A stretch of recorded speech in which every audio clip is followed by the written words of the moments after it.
الحمد لله نحمده نستعينه ونستغفره ونؤمن به ونتوكل عليه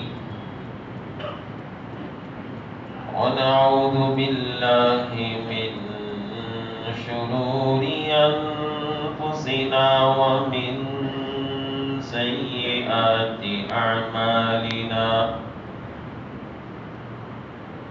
من يهده الله فلا مضل له ومن يضلله فلا هادي له ونشهد أن لا إله إلا الله وحده لا شريك له ونشهد أن سيدنا وسندنا وحبيبنا ونبينا مولانا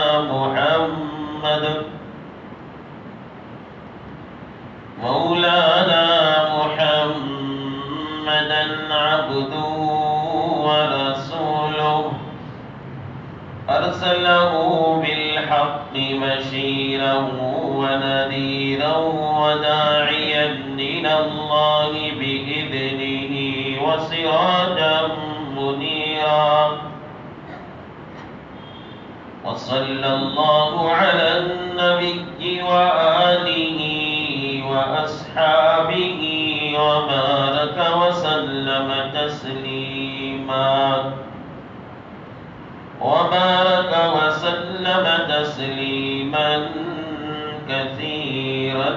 كثيرا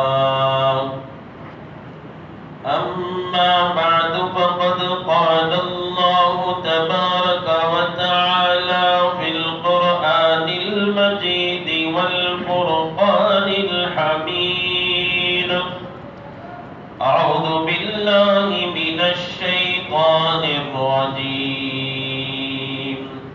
بسم الله الرحمن الرحيم وما أرسلناك إلا رحمة للعالمين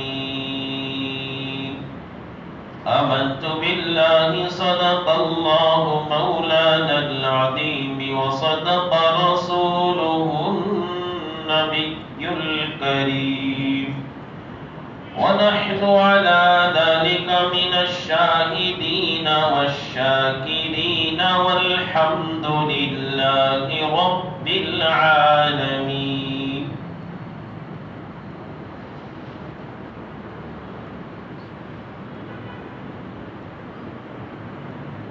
قابل احترام بزرگوں وقابل قدر ملت کے نوجوان بھائیوں عزیز دوستو ربیع الاول کا مہینہ شروع ہو چکا ہے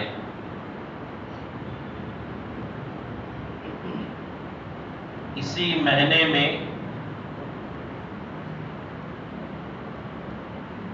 سرکار دو جہاں رحمت للعالمین احمد مصطفیٰ محمد مجتبی سرور دو عالم صلی اللہ علیہ وسلم کی ولادت مبارکہ ہوئی، آپ کی پیدائش ہوئی اور اسی مہینے میں آپ کی بعثت یعنی آپ کو نبوت سے نوازا گیا اور اسی مہینے میں آپ کی وفات ہوئی۔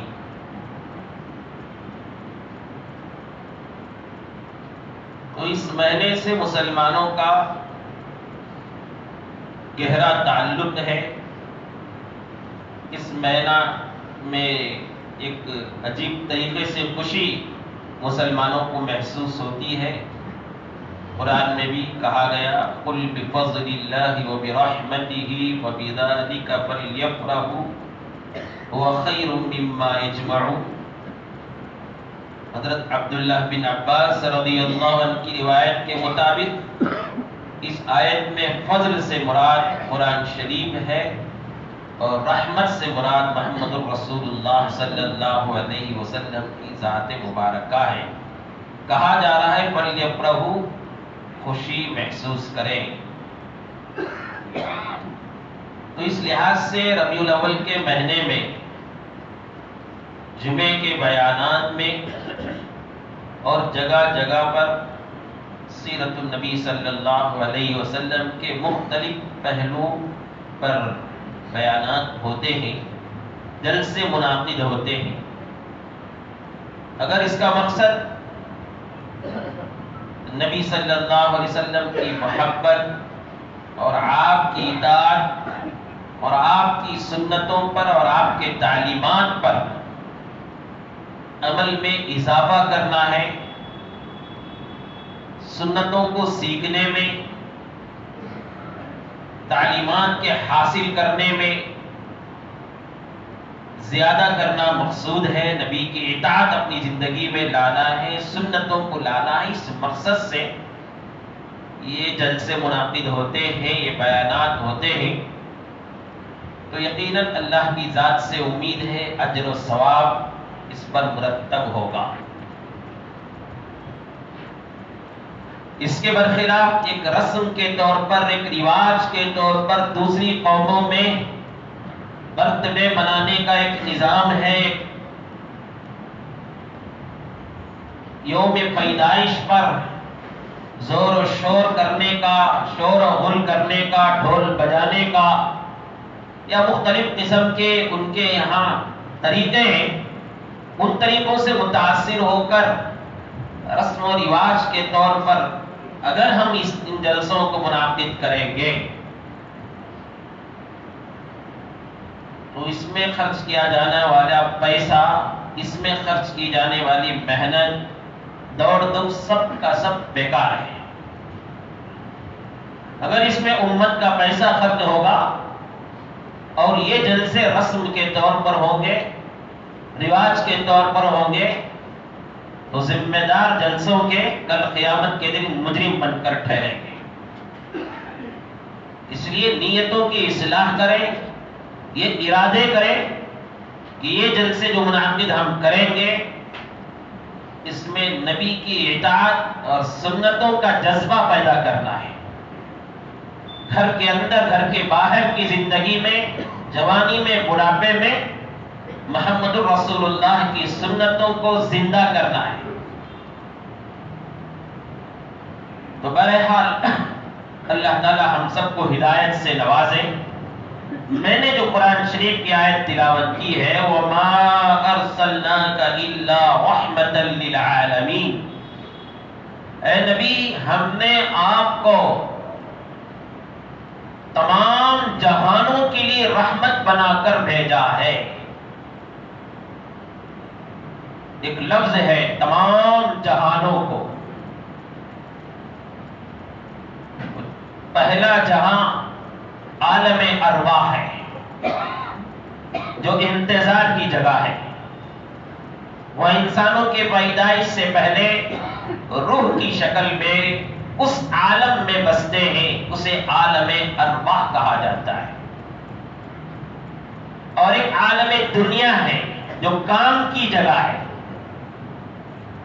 نیک کام کرنے کی بھی جگہ ہے، غفلت اور لاپرواہی اور جہالت میں برا کام کرنے کی بھی جگہ ہے. یہ عالم دنیا. اور ایک عالم برزخ ہے تیسرا، جہاں آدمی کی وفات کے بعد قیامت کے برپا ہونے سے پہلے پہلے قبر کی زندگی ہوتی ہے. وہاں ایک مخصوص قسم کی حیات روح کو حاصل ہوتی ہے. بدن سے تعلق کٹ جاتا ہے روح کا، لیکن خوشی بھی وہاں پر روح کے ذریعہ جسم تک، اور غم بھی روح کے ذریعہ جسم تک پہنچتی ہے. یہ عالم برزخ ہے. اور ایک چوتھا عالم ہے عالم آخرت، جو جزا اور سزا کا عالم ہے. نیک کام کرنے والوں کو وہاں نیکی کا انعام دیا جائے گا، برا کام کرنے والوں کو برائی کی سزا دی جائے گی. یہ چار عالم کے لیے قرآن کہتا ہے آپ صلی اللہ علیہ وسلم کو رحمت بنا کر بھیجا گیا۔ مجھے آپ کے سامنے آج واضح کرنا ہے کہ چاروں جہاں کے لیے میرے اور آپ کے آقا محمد الرسول اللہ صلی اللہ علیہ وسلم رحمت کیسے ہوئے۔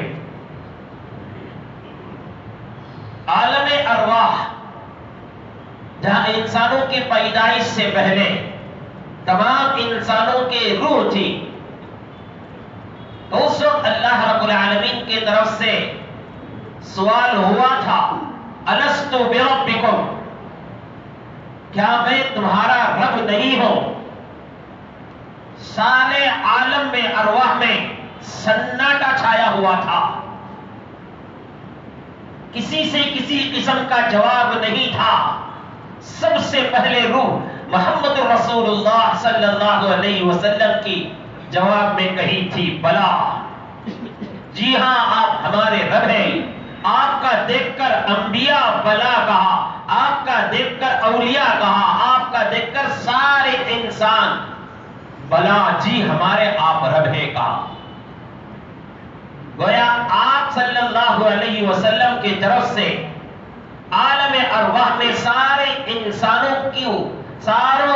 انسانوں کو توحید کی رحمت ملی، اور یہ محمد رسول اللہ صلی اللہ علیہ وسلم کے صدقے سے ملا عالم ارواح میں۔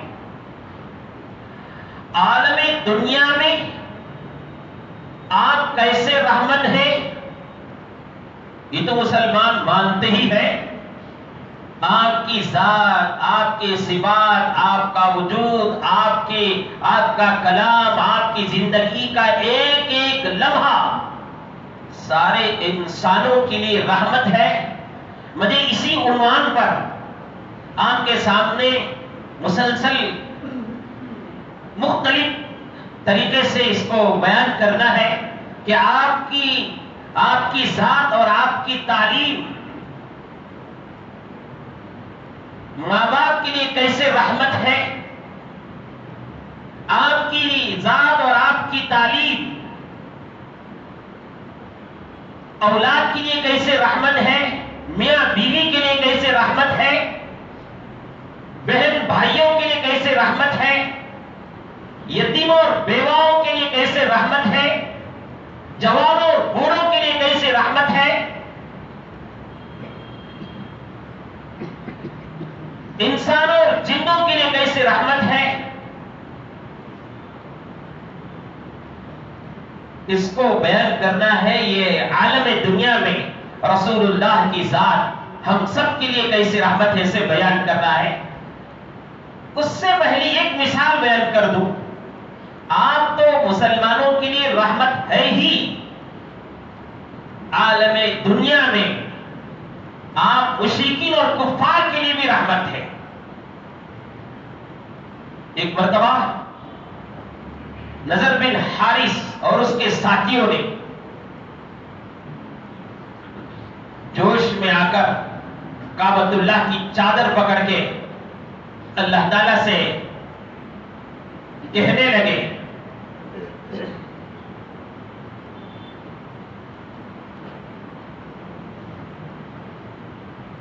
امطر علینا حجارۃ من السماء یمدنا بعذاب علیم، ان کان ھذا هو الحق من عندک فامطر علینا حجارۃ من السماء یمدنا بعذاب علیم۔ کعبۃ اللہ کی چادر پکڑ کر مشرکین اور کافرین کہہ رہے ہیں، اگر یہ قرآن اور یہ صاحب قرآن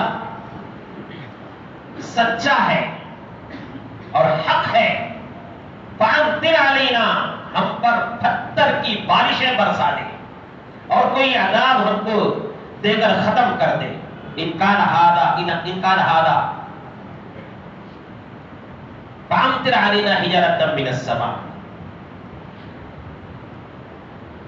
تو جواب میں کیا کہا گیا معلوم ان کو کافرین کے لیے، وما كان الله ليعذبهم وانت فيهم، اے نبی جب تک آپ ان کے درمیان ہوں گے ان پر ہم عذاب نہیں بھیجیں گے۔ حالانکہ جب وہ کہہ دیے تھا ان کان ھذا هو الحق من گا فَأَمْطِرْ عَلَيْنَا، ہم پر پتھر کی بارش برسا دے.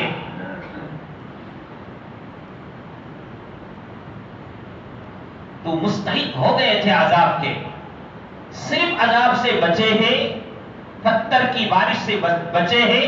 تو محمد رسول اللہ صلی اللہ علیہ وسلم کا ان کے درمیان موجود ہونا، وما كان الله ليعذبهم وانت فيهم، آپ مشرکین اور کافرین کے لیے بھی اس دنیا میں رحمت بنا کر بیچے گئے تھے. عالم برزخ میں آپ رحمت کیسے ہیں؟ عالم برزخ قبر کی زندگی کو، آدمی کے مرنے کے بعد اسے قبر میں رکھ دیا جاتا ہے، ٹھیک 40 قدم اس کے رشتہ دار جب دور ہو جاتے ہیں تو اسے سوال جواب شروع ہو جاتا ہے. اس لیے میت کو دفن کرنے کے بعد حدیث کی کتابوں میں دعا ثابت ہے، خاص کر یہ دعا کہ اللہ رب العالمین سے یہ دعا مانگے، یا اللہ اس میت کو ہم نے دفن کر دیا ہے، آپ کے حوالے کر دیا ہے، ابھی ہمارے یہاں سے نکلنے کے بعد اس پر سوال و جواب ہوں گے، یا اللہ آپ سوال و جواب میں مدد فرمائیے. تو وہاں بھی لوگ دعا کرتے ہیں ایک رسم کے طور پر، رواج کے طور پر. ہاتھ اٹھا دیا، کیا مانگنا معلوم نہیں، وہاں مانگنا ہے میت کے لیے، مردے کے لیے، اس کی قبر میں اسے عذاب سے حفاظت کے لیے، وہاں مانگنا ہے اسے جہنم کے آگ سے چھٹکارے کے لیے، وہاں مانگنا ہے اس کے لیے جنت میں داخلے کے لیے، وہاں مانگنا ہے محمد رسول اللہ کی سفارش کا اسے مستحق ہونے کے لیے. اب معلوم نہیں ہے، دعا شروع کر دی، عربی کے دعا ہوتے ہیں، عربی کے الفاظ ہوتے ہیں، قرآن کی آیتیں، اس میں مانگا جا رہا ہے کچھ وہ میت سے کوئی تعلق ہی نہیں ہوتا ہے، معلوم نہیں ہے، پڑھتے چلے جا رہے ہیں. وہ جگہ ان کو وہ دعائیں مانگنے کی نہیں ہوتی ہے. ہر دعا کے لیے ایک جگہ اور ایک مخصوص مقام ہوتا ہے. تو بہرحال وہاں دعا مانگنا ہے کہ یا اللہ اس میت کو اب جو سوال و جواب ہونے والا، آپ اپنی رحمت سے اسے مدد فرمائیں. تو بہرحال 40 قدم دور ہوتے ہی سوال و جواب ہوتا ہے، من ربک، من نبیک، ما دینک، تیرا رب کون ہے، تیرا نبی کون ہے، تیرا دین کیا ہے. تو جو مردہ یہ کہہ دے من نبیوں کا جواب میں، من نبیوں کا کے جواب میں محمد رسول اللہ صلی اللہ علیہ وسلم، جس کے زبان سے الفاظ وہاں نکل گئے، عالم برزخ اس کے لیے رحمت کی جگہ ہے. اللہ ہم سب کو نصیب فرمائے. محمد رسول اللہ صلی اللہ علیہ وسلم وہاں پر عالم برزخ میں اس طرح رحمت بن کر ثابت ہوئے مردوں کے لیے. عالم آخرت میں آپ سارے انسانوں کے لیے رحمت بنے گے، سارے مسلمانوں کے لیے، کلمہ پڑھنے والوں کے لیے آپ رحمت بن کر ثابت ہوں گے. حضرت عائشہ رضی اللہ عنہا روایت کرتی ہیں، رسول اللہ صلی اللہ علیہ وسلم نے پردہ فرمایا، جس آدمی کے 3 بچے نابالغ ہونے کی حالت میں، یہ بات گزشتہ جمعہ بھی آئی تھی ضمناً، 3 بچے جس کے نابالغ ہونے کی حالت میں وفات ہو گئے، وہ اس پر صبر کر لیا، تو رسول اللہ صلی اللہ علیہ وسلم نے فرمایا میں اس کے لیے سفارشی بنوں گا. نہیں، 3 بچے جس کے وفات پا گئے، وہ اس پر صبر کر لیا، تو کل قیامت کے دن وہ چھوٹے بچے پروردگار رب العالمین کے دربار میں اس کی سفارش کر کے اسے جنت میں داخل کریں. حضرت عائشہ رضی اللہ عنہا پوچھ لیتی ہیں، جس کے 2 بچے وفات پا گئے، تو رسول اللہ صلی اللہ علیہ وسلم نے فرمایا وہ 2 بچے مر گئے، اس پر صبر کر لیا، کسی قسم کی ناشکری نہیں کی، تو وہ 2 بچے بھی کل قیامت کے دن اس کی سفارشی بنیں گے. پھر حضرت عائشہ رضی اللہ عنہ نے سوال کیا، اگر کسی کا 1 بچہ مر گیا اور وہ اس پر صبر کر لیا، تو رسول اللہ صلی اللہ علیہ وسلم نے فرمایا وہ 1 بچہ بھی اس کے لیے سفارشی بنے گا. پھر چوتھی مرتبہ حضرت عائشہ رضی اللہ عنہا ایک عجیب سوال کرتی ہے، من لم یکن لہ فرط، من لم یکن لہ فرط، وہ آدمی جس کا کوئی بچہ اس طرح کا نہیں ہو، اس کا کیا حال ہے؟ تو رسول اللہ صلی اللہ علیہ وسلم نے فرمایا، جس مسلمان کا کل قیامت کے دن کوئی سفارشی نہیں ہوگا، میں اس کے لیے سفارشی بنوں گا۔ اور ایک روایت میں آتا ہے، ہر نبی کو یہ اختیار دیا گیا تھا دنیا میں، کوئی ایک ایسی دعا مانگو جو قبول کر لی جائے، اسے رد ہی نہیں کی جائے۔ حضرت ابراہیم نے ایک دعا مانگی، قبول ہو گئی۔ حضرت ادریس نے ایک دعا مانگی، قبول ہو گئی۔ حضرت نوح نے ایک دعا مانگی، قبول ہو گئی۔ مختلف انبیاء نے مختلف قسم کے دعائیں مانگے، قبول ہو گئے۔ ایک صحابی نے پوچھا، یا رسول اللہ آپ نے کیا دعا مانگی، آپ نے کیا دعا مانگی؟ رسول اللہ صلی اللہ علیہ وسلم نے فرمایا، میں نے دعا اب تک مانگی ہی نہیں ہے، وہ اسے رکھا ہوا تاکہ کل قیامت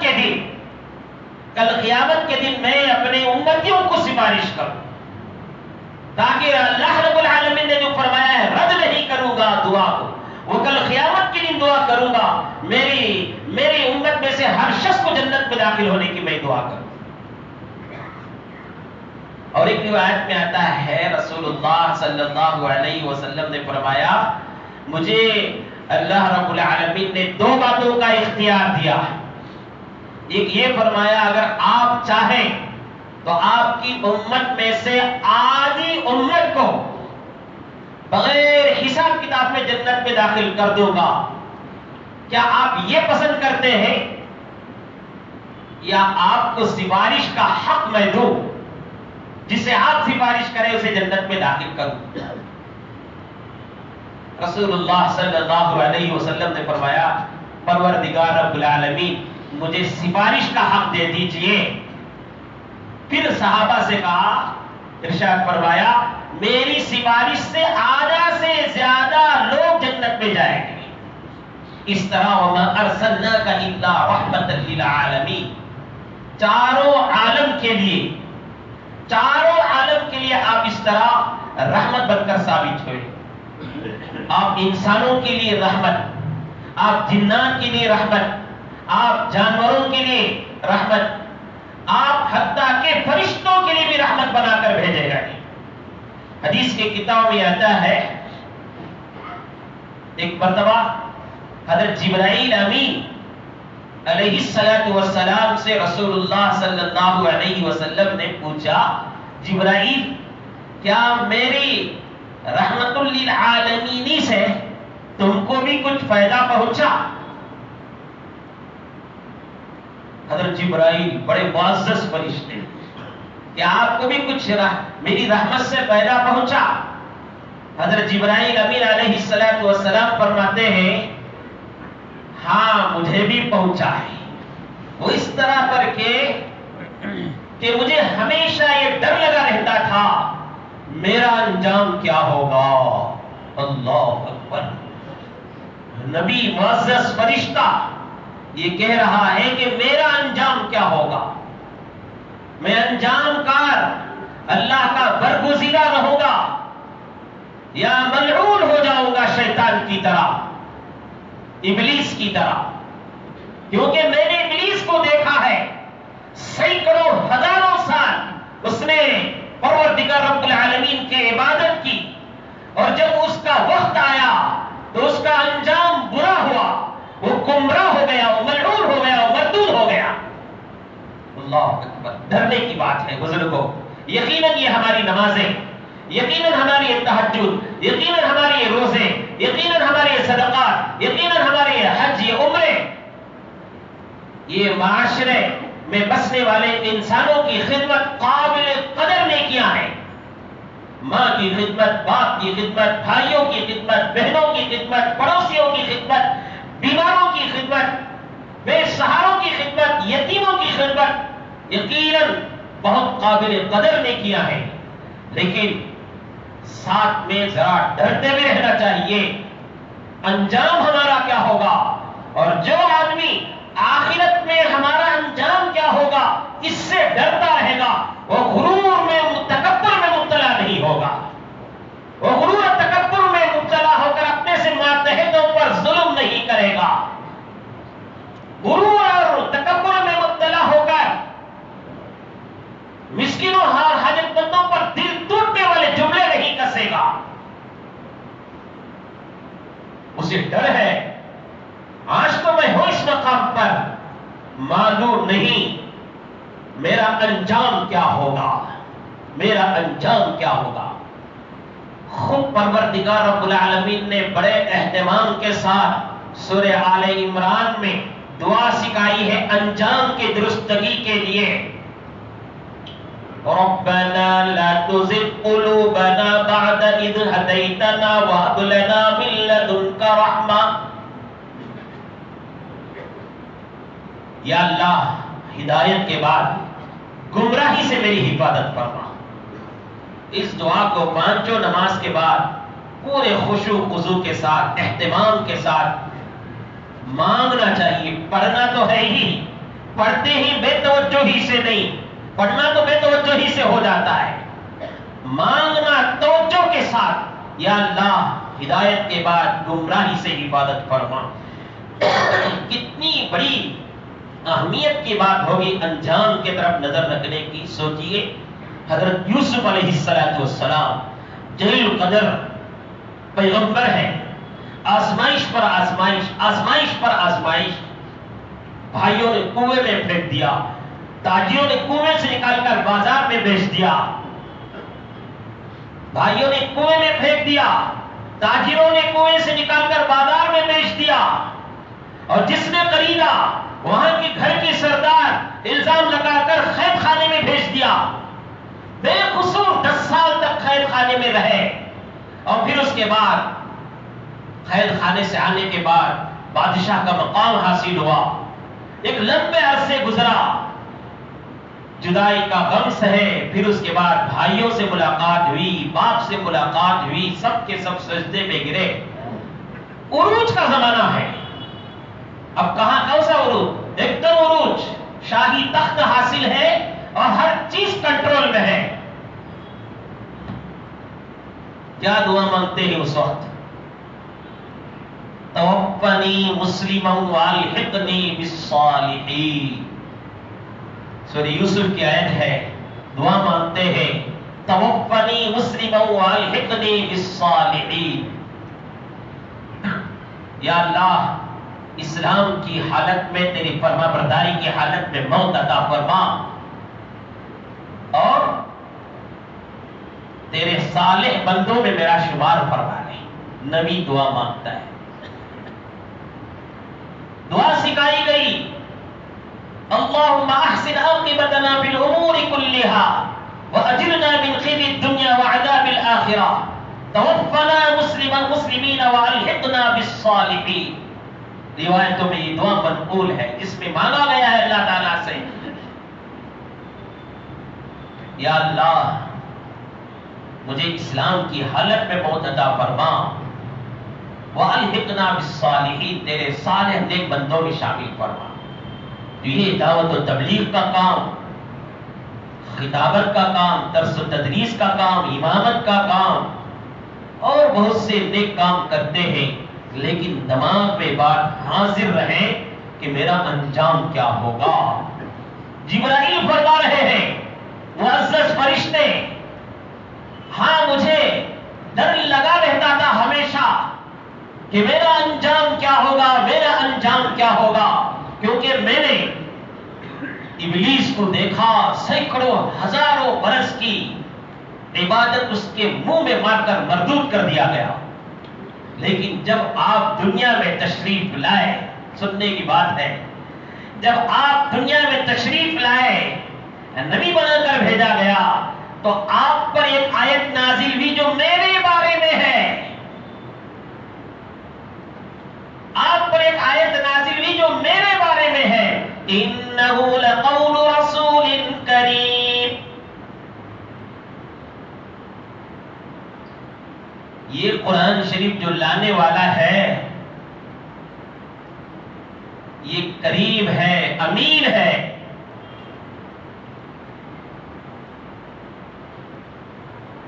میری شہادت دی گئی، میری امانت کی شہادت دی گئی، میری کرامت کی شہادت دی گئی، اور دینے والا، گواہی دینے والا اللہ رب العالمین ہے. اور وہ محفوظ ہے کتاب اللہ میں، وہ ایسی کتاب جو قیامت تک رہے گی. تو مجھے اب ذرا سکون ہوا، اب ذرا مجھے اطمینان ہوا. تو آپ کی دنیا میں آنے کے بعد یہ آیت نازل ہوئی، آپ کے صدقے سے، آپ کی رحمت سے مجھے بھی پیدا ہوا. جبرائیل فرما رہے ہیں انسانوں کو پیدا ہوا، جانوروں کو پیدا ہوا. جانوروں کو آپ محمد رسول اللہ صلی اللہ علیہ وسلم کی دنیا میں تشریف لانے سے پہلے کیا حال تھا؟ کھڑا جانور زندہ ہے، سالن پکانا ہوتا تو مشورہ ہوتا تھا کہاں کا گوشت ہونا ہے. کہا جاتا ہے ران کا گوشت ہونا ہے تو ران کا حصہ کاٹ لیا جاتا، زندہ ہے جانور، ران کا حصہ کاٹ لیا جاتا. کہا جاتا ہے نہیں مونڈے کا چاہیے، مونڈے کا گوشت کاٹ لیا جاتا، جانور زندہ ہے. محمد رسول اللہ صلی اللہ علیہ وسلم شریعت اور دین لانے کے بعد یہ فیصلہ فرما دیا کہ اگر کوئی شخص کسی جانور کو گھر میں پالتا ہے تو اسے کسی قسم کی تکلیف نہیں دینا، اس کی غذا کا خیال رکھنا، اس کے کھانے پینے کا خیال رکھنا. کل قیامت کے دن صرف ایک عورت کو اس وجہ سے جہنم میں جانا پڑے گا جو گھر میں پالا تھا بلی اور اس کے کھانے اور پینے کا خیال نہیں رکھتی تھی. تو رسول اللہ صلی اللہ علیہ وسلم نے جانوروں کے پالنے کی تعلیمات دے کر جانوروں پر رحمت بن گئے. آپ کا جاگنا رحمت، آپ کا سونا رحمت، آپ کا بھولنا رحمت. ایک واقعہ ہے لیلۃ التعریس سے حدیث کی کتابوں میں سے یاد کیا جاتا ہے. رسول اللہ صلی اللہ علیہ وسلم غزوہ خیبر سے واپس آ رہے تھے.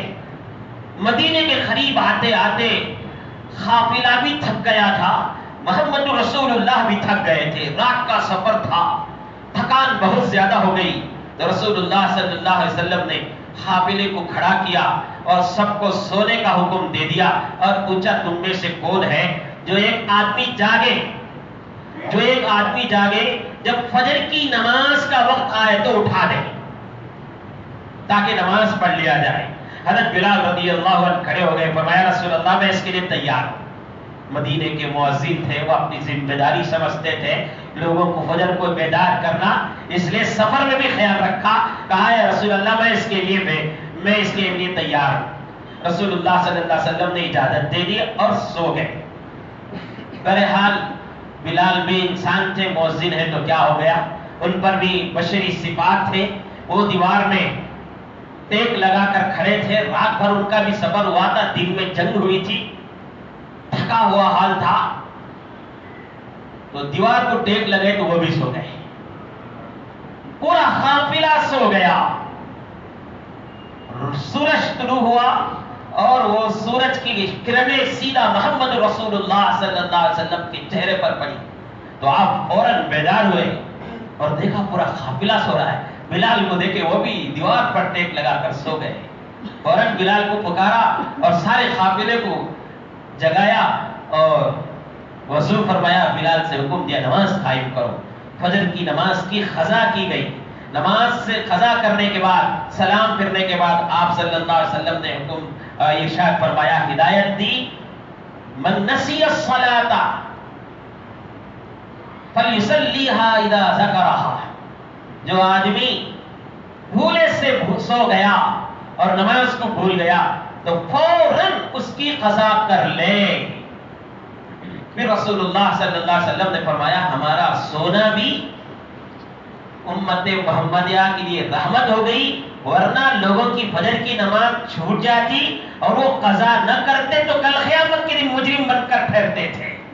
ایک نماز چھوڑنے کا عذاب بھگتنا پڑتا تھا، اور ایک نماز کی قضا، ایک نماز کو چھوڑ دینا کتنا بڑا کبیرہ گناہ ہے.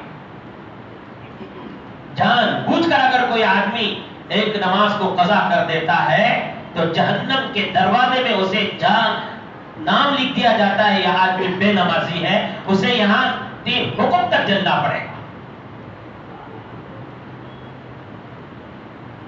تو آپ کا سو جانا بھی رحمت ہوا, آپ کا بھول جانا بھی رحمت ہے. محمد رسول اللہ صلی اللہ علیہ وسلم روایتوں میں آتا ہے ایک مرتبہ ظہر کی نماز پڑھائے, امام بن کر تھے, اور جب تک زندگی میں رہے رسول اللہ صلی اللہ علیہ وسلم امام بن کر رہے. یہ آپ کا خاص ذمہ داری تھی آپ کی. بہت سے کام رسول اللہ صلی اللہ علیہ وسلم نے کیا کبھی چھوڑا, کبھی کیا کبھی چھوڑا, لیکن امامت کی ذمہ داری ایسی تھی محمد رسول اللہ صلی اللہ علیہ وسلم زندگی بھر نبھائے. ایک مرتبہ ظہر کی نماز پڑھا رہے تھے, 2 رکعت میں سلام پھیر دیے. نبی جسے معراج میں بلا کر نماز کا تحفہ دیا گیا, جن پر قرآن نازل ہوا, جن پر شریعت نازل کی گئی, وہ نبی 4 رکعت کے بجائے 2 رکعت میں سلام پھیر دیے. اور اتنی ہیبت تھی رسول اللہ صلی اللہ علیہ وسلم کے جلال کی, سب صحابہ خاموش, ابو بکر خاموش, عمر خاموش, عثمان خاموش, علی خاموش. ایک صحابی جن کو ذوالیدین کہا جاتا ہے, 2 ہاتھ والے, ویسے تو سب 2 ہاتھ والے ہی ہیں, سب 2 ہاتھ والے ہی ہیں, لیکن ان کو 2 ہاتھ اس لیے کہا جاتا تھا کہ وہ دونوں ہاتھوں سے صدقہ دیا کرتے تھے. مال آیا تو فوراً دے دیا, سیدھے ہاتھ میں رہے تو سیدھے ہاتھ سے دے دیا, بائیں ہاتھ میں تو بائیں ہاتھ میں دے دیا. پیسہ جمع کرنے کا نہیں تھا, وہ صدقہ اتنا دیتے تھے. رسول اللہ صلی اللہ علیہ وسلم نے ان کو ذوالیدین کہا, لمبے لمبے ہاتھ والے. اور حدیث کا نام بھی حدیث ذوالیدین ہے کتابوں میں, اس حدیث کا حدیث ذوالیدین. تو انہوں خاموش نہیں رہے, انہوں نے کہا اخسرت الصلاۃ ام نسیت یا رسول اللہ. اے رسول اللہ, نماز کو 4 رکعت کے بجائے اللہ کی طرف سے 2 رکعت کر دی گئی ہے. پوچھنے کا انداز بھی دیکھو کتنا پیارا ہے. 2 رکعت کے بجائے 4 رکعت کے بجائے 2 رکعت کر دی گئی, یا آپ بھول گئے؟ رسول اللہ صلی اللہ علیہ وسلم نے فرمایا ان میں سے دونوں بات بھی نہیں ہے, میں بھولا بھی نہیں اور کم بھی نہیں کی گئی. پھر بھی صحابہ خاموش تھے. رسول اللہ صلی اللہ علیہ وسلم صحابہ سے پوچھا کیا کہہ رہے ہیں ذوالیدین کیا کہہ رہے؟ تو لوگوں نے کہا ہاں رسول اللہ 2 رکعت میں آپ سلام پھیر دیے. اچھا اٹھے رسول اللہ صلی اللہ علیہ وسلم اور 2 رکعت نماز پڑھے. اس زمانے میں شروع زمانہ تھا, نماز کے درمیان بات کرنے کی اجازت تھی. اب بات کرنے کی اجازت بعد میں ممنوع ہو گئی. تو یہ وہ زمانہ تھا. تو رسول اللہ صلی اللہ علیہ وسلم اٹھے اور 2 رکعت نماز پڑھائے, اور اس کے بعد سجدہ سہو کیا. سجدہ سہو کیا, اور یہ سجدہ سہو کی تعلیم بھی ایک رحمت ہے رسول اللہ صلی اللہ علیہ وسلم کی طرف سے. تو مجھے یوم ارسلناک الا رحمتا للعالمین ہی کی تشریح کرنا ہے انشاءاللہ آئندہ جمعہ, کہ آپ باپ کے لیے کیسے رحمت ہے, ماں کے لیے کیسے رحمت ہے, بیوی کے لیے کیسے رحمت ہے, شوہر کے لیے کیسے رحمت بن کر ثابت ہوئے, آپ تاجروں کے لیے کیسے رحمت ہے, ملازموں کے لیے کیسے آپ رحمت بن کر ثابت ہوئے, اولاد کے لیے کیسے آپ رحمت بن کر ثابت ہوئے, جوانوں کے لیے, بوڑھوں کے لیے, مزدوروں کے لیے آپ رحمت کیسے بن کر ثابت ہوئے. انشاءاللہ اس عنوان پر آئندہ آپ کے سامنے بیان کیا جائے گا. دعا فرمائے اللہ تعالیٰ ہم سب کو محمد الرسول اللہ کی سچی محبت نصیب فرمائے, اور ہم سب کو محمد الرسول اللہ صلی اللہ علیہ وسلم کی کل قیامت کے دن سفارش اور شفاعت نصیب فرمائے. آخر میں آپ تمام حضرات سے گزارش ہے, ہر جماعت کے سامنے بات آ رہی ہے کہ